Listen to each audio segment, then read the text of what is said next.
5 ივნისი გარემოს დაცვის მსოფლიო დღეა. თარიღთან დაკავშირებით ეროვნული სატყეო სააგენტოს ინიციატივით დასუფთავების მასშტაბური აქცია მოეწყო. მცხეთა-მთიანეთის რეგიონში, სოფელ თვალივში, სახელმწიფო ტყეში ჟურნალისტებმა, მომღერლებმა და სპორტსმენებმა საყოფაცხოვრებო ნარჩენები შეაგროვეს და გარემოზე ზრუნვის მნიშვნელობაზე კიდევ ერთხელ ისაუბრეს.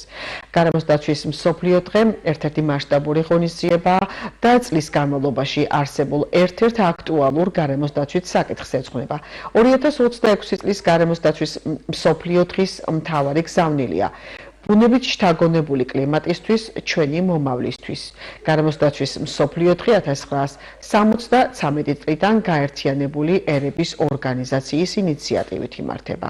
5 ივნისს გარემოს დაცვის მსოფლიო დღე აღინიშნება და გარემოს დაცვისა და სოფლის მეურნეობის სამინისტრო ცდილობს ყოველწლიურად ისეთი სახის ღონისძიებებით აღნიშნოს ეს დღე, რომელიც ხელს შეუწყობს ჩვენი გარემოს გაუმჯობესებას და ზიანის თავიდან აცილებას. მაგალითისთვის ერთ-ერთი ყველაზე მწვავე გამოწვევა გარემოს დაბინძურებაა და ჩვენ ტყის ერთი მონაკვეთი დავასუფთავეთ, სადაც საზოგადოებისთვის ცნობილი სახეებით შემოგვიერთდნენ და ამ ასეთი სახის ღონისძიებებს ეროვნული სატყეო სააგენტო პერმანენტულად მართავს ქვეყნის მასშტაბით.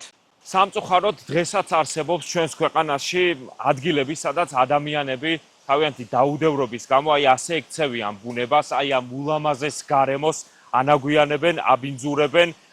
დღევანდელი დღე არის კიდევ ერთხელ გააზრების დღე იმისა, რომ ჩვენ უნდა გაუფრთხილდეთ გარემოს, იმ გარემოს, სადაც ჩვენ ცხოვრობთ, საიდანაც ჩვენ ჟანგბადს ვიღებთ. ამიტომ არ უნდა მოვექცეთ ასე და ჩვენ პატარა წვლილი შეგვაქვს დღეს ჟურნალისტებს, სხვადასხვა პროფესიის ადამიანებს. დღეს მოვედი კიდევ ჩვენი ქვეყნის სიყვარულზე სალაპარაკოთ. ვიცი რომ ბევრს არ ესწავლება ეს და დიდი იმედი მაქვს რომ ეს ტენდენცია ნელ-ნელა უფრო წინ წავა და უფრო მეტი ადამიანი შემოგვიერთდება, მაგრამ ამის გაკეთება და ამის ჩადენა ჩვენს ულამაზეს ბუნებაში არის ჩემთვის ყველაზე დიდი დანაშაული თუ რამე შეუძლია თავის ქვეყანას დღეს ქართველმა გაუკეთოს.